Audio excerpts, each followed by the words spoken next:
안녕하세요 젤리니 여러분, 제이제이입니다. 오늘은 좀 저의 근황을 전해드리고 싶어서 영상을 찍게 되었어요. 제목이 조금 자극적일 수 있는데 여튼 걸렸습니다. 전조 증상이 좀 있었어요. 다름이 아니라 몸이 좀 붓고 입맛이 진짜 없었는데 그 먹는 것도 그렇게 크게 벗어나지 않았는데 좀 살이 찌는 느낌이 굉장히 많이 들고, 좀 심한 경우에는 체중이 진짜 막 며칠 사이에 1, 2kg가 훅훅훅 올라가더라고. 이상하다라는 생각을 좀 많이 느끼고 있었고, 그런가 하면은 체력이 되게 많이 떨어졌었어. 그래서 운동을 하는데, 이거는 사실 조금 오래된 이야기인데 조금만 걸어도 막 숨이 헉헉헉헉 차고, 그리고 저희 운동 이런 클래스 수업을 찍을 때에도 예전에는 정말 쉽게 했던 운동 강도인데 너무 힘들게 느껴지고, 그러다 보니까 운동을 좀 평소에 멀리하게 되고 좀 되게 오래 쉬게 되고 이런 현상들이 나의 노력이 부족했어. 첫 번째, 내가 나이가 많이 들어서 더 이상 이제 대사가 좋지 않아? 뭐 근육이 많이 빠져서 그런가 보다라고 생각하면서 그냥 대수롭지 않게 살아가고 있었는데, 얼마 전에 검사를 했는데 세상에나 맙소사 갑상선 저하증이 생겼다라는 또 소견을 듣게 되었습니다. 갑상선 저하증, 어렸을 때 제가 걸린 적이 있었어요. 그때는 훨씬 더 운동도 많이 했고 식단 조절도 하는데 살이 계속 안 빠지고 찌는 거야. 오히려 그때 나왔던 결과가 또 마찬가지로 갑상선 저하증이 왔다라면서 원인은 스트레스 같다며 산속에 들어가서 살을 하며 이런저런 처방을 내려주셨었는데요. 살찌는 병이라고 한 이유는 일단 이 갑상선 저하증이라는 것 자체가 내 갑상선에서 이 갑상선 호르몬을 충분히 생성해내지 못하는 상황을 갑상선 저하증이라고 한대요. 그런데 이 갑상선 호르몬이 우리의 신진대사를 조절하는 역할을 하다 보니까 갑상선 저하가 오게 되면 전체적으로 신진대사가 떨어지게 되고, 그로 인해서 이제 피로 그리고 체중 증가, 이 두 가지가 굉장히 핵심적인 증상 중에 하나로 나타나게 됩니다. 추위를 잘 타는 것, 피부가 건조해지고 탈모, 변비, 기억력 저하, 우울증, 심한 경우에는 심장 건강에도 영향을 미칠 수 있다고 했는데, 사실 여기 나온 것 중에서 최근에 되게 많이 겪었던 게 피로한 거, 체중이 증가했고, 추위를 잘 타는 거, 요거는 조금 잘 모르겠지만 왜냐면 너무 더웠잖아 그동안. 피부가 건조해졌어요. 원래 여름에는 피부가 잘 건조해지지 않는데 피부가 많이 건조해졌고, 탈모는 나는 머리가 많아서 잘 모르겠고, 변비가 생겼었고, 기억력 저하, 이것도 느꼈어. 깜빡깜빡 하더라고. 우울증은 솔직히 우울증이라고는 모르겠는데 무기력증이 좀 생기더라고. 그래서 이렇게 여러 가지를 놓고 봤을 때 나 이거 맞았구나 라는 생각이 들더라고요. 또다시 이런 일이 생기다 보니까 대체 좀 원인이 무엇이었을까 고민을 해봤는데, 일단 갑상선 저하증의 원인은 면역체계가 실수로 갑상선을 공격해서 갑상선 호르몬 생산을 저하시키는 자가 면역 질환인 경우가 있다고 합니다. 사실 이것도 조금 저는 의심이 가는 게, 제가 몇몇 가지의 자가 면역 질환을 겪은 적이 있거든요. 외부 호르몬 물질의 교란 때문에인 경우일 수도 있고, 요즘 너무 많으니까 뭐 플라스틱이라든지 섭취하거나 바르는 물질 안에 들어있는 뭔가의 호르몬 교란 물질이라든지 이런 것들로 인해서 이런 자가 면역 질환들이 많아졌고, 저 또한 뭐 몇몇 가지를 경험이 있다 보니 이것도 조금 의심이 가고, 갑상선 제거 수술을 한 경우도 있을 수 있는데 저는 이제 갑상선 제거 수술한 적은 없고, 그런가 하면은 뭐 뇌하수체 문제가 있던지 뭐 선천적으로 갑상선 기능이 조금 좋지 않다. 이 외에도 뭐 감염이나 노화 스트레스 등등이 영향이 있다고 합니다. 제가 얼마 전에 인스타그램에 또 올렸는데 많은 분들이 댓글을 달아주셨어요. 100% 수면 부족입니다. 그래서 생각을 해보니 수면 부족과 스트레스도 되게 많았던 것 같아요. 결혼 준비한다고 1월에서부터 시작해서 5월까지 정말 헬 난이도의 그 스케줄을 이렇게 소화를 하면서 몸이 갈려나가는 느낌을 받았어요. 그래서 뭐 이러이러한 원인들이 나의 갑상선을 또 이렇게 저하시키지 않았을까라는 생각이 들고요. 그래서 결국에는 이제 병원에서 약을 받았어요. 신지로이드라고 굉장히 작은 이렇게 조그만 알약인데, 일반적으로는 이 약으로 평생 오랫동안 약을 드시면서 관리를 하시는 분들이 대다수라고 들었습니다. 근데 이제 또 이 약도 호르몬을 조절하는 약이다 보니까 먹으면서 평생 이거를 관리를 해야 된다는 게 많이 좀 무섭더라고요. 어쨌든 호르몬 약은 다 무서우니까. 초반에 좀 먹어봤는데 이거 먹고 나니까 저는 되게 안 좋더라고. 원래는 이게 잘 맞고 효과가 있으면 살도 좀 빠지고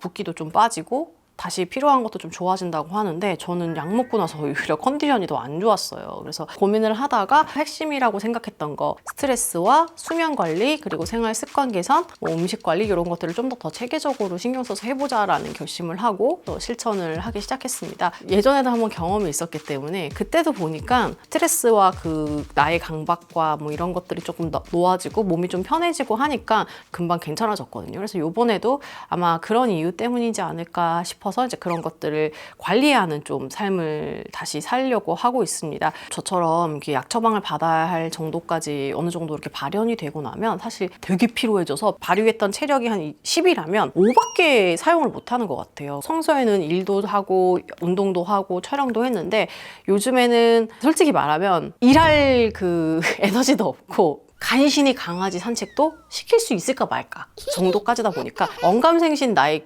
운동까지는 생각도 못하는 그런 정도의 개미 체력이 되어버렸거든요. 체력이라는 건 어쨌든 조금씩 쌓아나가는 적금 같은 거라고 생각을 하다 보니까 아주 조금씩 저강도라도 좋으니 기초 체력을 좀 더 쌓아 나가자. 호르몬 때문에 힘들더라도 결국에 운동을 해줘야지만 이 병도 좋아진다고 생각을 해서 고강도로 하면 너무 다음날, 다다음날 뭐 일주일 내내 힘들어져요. 그래서 무조건 격일에 한 번씩 저강도지만 내 몸에서 다음날 회복을 할 수 있을 정도로 운동을 진행을 하자. 그리고 이제 두 번째가 바로 제일 중요한 건데 수면인 것 같아요. 자는 시간은 매번 다른데 일어나는 시간은 항상 새벽 6시 반이었던 거지. 어떠한 이유 때문에 이제 좀 밤에 잠을 늦게 드는 경우에는 또 새벽 6시 일어나야 되니까 항상 잠이 부족했고 저는 낮잠을 또 못 자는 상황이다 보니까 전체적인 수면 부족이 있었는데 요즘은 그래서 자는 시간 알람을 맞춰놨고 오히려 일어나는 시간 알람을 없앴어요. 오히려 일어나는 시간에서는 크게 변동이 없고 조금 푹 자는 느낌이 있어서 수면 관리를 이런 식으로 조금 바꿔서 진행을 하고 있습니다. 이게 알람에 의해서 깨는 거랑 내가 충분히 자고 스스로 일어나는 거랑은 좀 되게 다른 느낌이더라고요. 그리고 이제 아침에 알람이 없다고 생각을 하니까 오히려 밤에 더 일찍 자게 되더라고요. 내가 스스로 이제 조금 조절하는 능력도 생겨서 조금 더 수면의 질이 전반적으로 좀 좋아지는 것을 느꼈습니다. 이제 식단 관리가 굉장히 중요한 것 같은데 이 또 병의 무서운 점은 내가 똑같이 먹어도 살이 쪄요.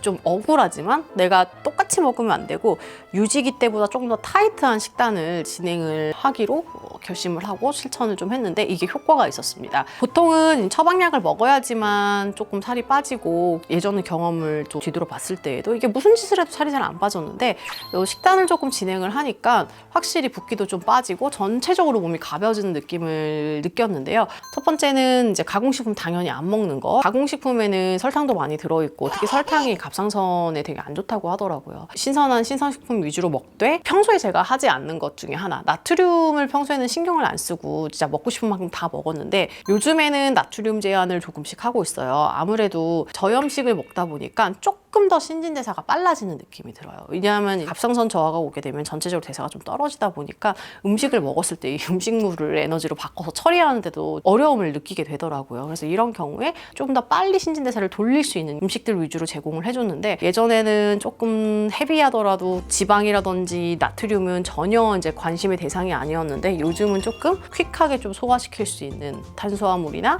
단백질류를 조금 선호하게 됐고 그래서 바나나랑 계란이 조금 식단의 비중을 좀 많이 차지하게 되었고요. 그런가 하면 소금기를 조금 빼고 먹기 위해서 한식도 비중을 조금 줄여봤어요. 2끼 정도는 한식을 항상 먹었었는데 한 끼 이하로 좀 줄이면서 오히려 간편 식단, 단백질 종류 하나, 계절 과일이나 채소 하나, 저염식으로 먹을 수 있는 식단류로 구성을 해서 식사를 했더니 확실히 어려운 상황에서도 조금 몸이 가벼워지고 지방도 조금 얇아지는 게 느껴지고 그리고 붓기도 좀 빠지더라고요. 무엇보다도 이 영양 섭취를 잘 해주는 것이 굉장히 중요하다고 해요. 그래서 뭐 요드는 당연히 이제 우리나라 사람들은 충분히 또 섭취를 하고 있고 따로 이렇게 막 챙겨 먹으려고 하고 있진 않고 그 중에서 제일 제가 신경 쓰는 게 셀레늄. 셀레늄은 그 갑상선 저하가 있는 분들한테는 굉장히 중요한 영양소라고 하더라고요. 그래서 비타민 E와 셀레늄이 함께 들어간 영양제를 섭취하는 것도 좋고 저 같은 경우는 브라질넛을 하루에 한 3알 정도 섭취하는 걸로 셀레늄을 대체해서 매일매일 꼬박꼬박 챙겨 먹고 있고 셀레늄은 브라질넛에도 들어있지만 뭐 새우나 계란, 통곡물, 귤이나 현미에도 많이 들어있다고 해요. 아연 같은 경우는 음식으로 섭취하기도 하지만 저녁에 자기 전에 영양제로 또 따로 섭취해주고 비타민 D는 이제 제가 워낙에 수치가 비타민 D가 굉장히 낮았던 사람이라 보니까 비타민 D는 공용량으로 해서 매일매일 꾸준히 섭취하고 있습니다. 비타민 D 같은 경우는 전 예전에 이게 먹는다고 효과가 있을까라고 생각했는데 꾸준히 한 2년, 3년 챙겨 먹다 보니까 수치가 점점 올라가서 풍부한 정상 수치 이상으로 많이 올라가서 이건 잘 관리를 하고 있습니다. 도움이 된다는 여러 가지 영양제도 같이 챙겨 먹고 있고요. 마지막으로 스트레스 관리 이거가 정말 중요한 것 같은데 쉴 수도 없고 일을. 그건 아직도 좀 많이 고민 중이긴 한데 내가 유튜브 채널을 시작하고 나서 거의 쉰 적이 없는 것 같아. 내가 물론 여행도 가고 했지만 이게 여행으로서 정말 내가 쉼의 여행이라고 생각했던 적은 단 한 번도 없었던 게 다 카메라를 들고 가서 촬영을 하고 광고를 찍고 뭐 해서 찍어서 올려야 된다고 숙제를 이만큼 안고 가다 보니까 이게 그리고 가서도 일을 하거든요. 신혼여행 가서도 일했잖아. 가지고 계속 카톡하고 일하니까 쉼이 아니라 가서 일을 하는 게 되더라고. 내가 곰곰이 떠올려봤어. 어제도 진짜 쉼에 쉼을 한 적이 있나? 없다라는 결론이 났어요. 그냥 주말에 쉰 거 빼고는 내려놓고 쉰 적이 없더라고. 근데 이런 것들이 쌓이면서 임계점에 다다른 것 같아. 이렇게 가다가는 어느 순간 이게 좀 터지지 않을까? 라는 생각이 들면서 좀 어떻게 하면 내가 휴식을 할 수 있는 환경을 만들 수 있을까? 다 내려놓고 아예 쉬는 좀 그런 타이밍도 필요하지 않을까라는 생각을 요즘에 하게 되었습니다. 하지만 현실적으로 쉽지 않다 보니까 지금 고민하고 있고요. 답보 상태인 부분이 이 일에 대한 스트레스 부분인데요. 줄여나가기 위해서 한번 노력을 해보려고 해요. 그러다 보니까 사실 운동하는 컨텐츠랑 일주일 실험하는 컨텐츠나 이런 것들을 좀 더 적극적으로 해보고 싶기는 했는데 최근에 뭐 이렇게 식단 관리도 해야 되고 또 이제 막 운동 관리도 해야 되고 내 몸이 내 몸 같지 않은 상황에서 뭐 일주일 동안 무언가를 또 하나를 해서 이렇게 막 해야 한다는 상황이 사실 그것조차도 또 되게 부담과 스트레스였던 것 같아요. 사실 되게 자극적인 실험 소재를 해보고 싶기는 했는데 못하는 이유 중에 하나는 몸이 더 망가질 것 같은데, 그래서 이런 컨텐츠를 기획을 조금 더 적극적으로 하지 못한다는 것도 사실 조금 스트레스였는데, 이제 당분간은 과격한 컨텐츠나 몸이 조금 상하거나 이렇게 좀 편향될 수 있는 이런 컨텐츠는 조금은 내려놓고 지금은 이제 좀 회복을 해서 다시 만들어서 준비된 모습으로 컨텐츠를 하는 게 좋지 않을까라는 생각을 해서 이런 것들도 여러분들에게 알려드리고 싶었어요. 저처럼 이렇게 또 갑상선 저하증 갑자기 생기신 분들도 있을 것 같아요. 혹시나 내가 맨날 식단 관리도 열심히 하고 뭐 운동도 꾸준히 하고 좋은 거 잘 챙겨 먹었는데 이상하게 막 저처럼 피곤하고 살도 찌고 막 무기력도 생기고 이런 경험이 있으셨다면 한번 병원에 가가지고 저처럼 피 검사를 해보시는 것도 좋은 방법인 것 같습니다. 의외로 모르고 그냥 넘어가시는 경우도 굉장히 많고요. 트레이너 분들도 이런 또 경험이 없으면 캐치를 못하는 경우도 많아요. 그래서 오늘 컨텐츠를 좀 보시고 혹시나도 이 병이 걸린 건 아닌지 한번 스스로 셀프 체크를 해보시는 것도 좋은 방법인 것 같습니다. 자, 그러면 저는 이제 앞으로 건강관리 더 열심히 하고요. 그럼에도 불구하고 또 운동하고 자기 관리를 놓지 않는 또 모습을 보여드리기 위해서 좋은 결과를 또 보여드리도록 하겠습니다. 여러분, 그럼 저는 또 다음 컨텐츠에서 만나 뵙도록 할게요. 모두 안녕.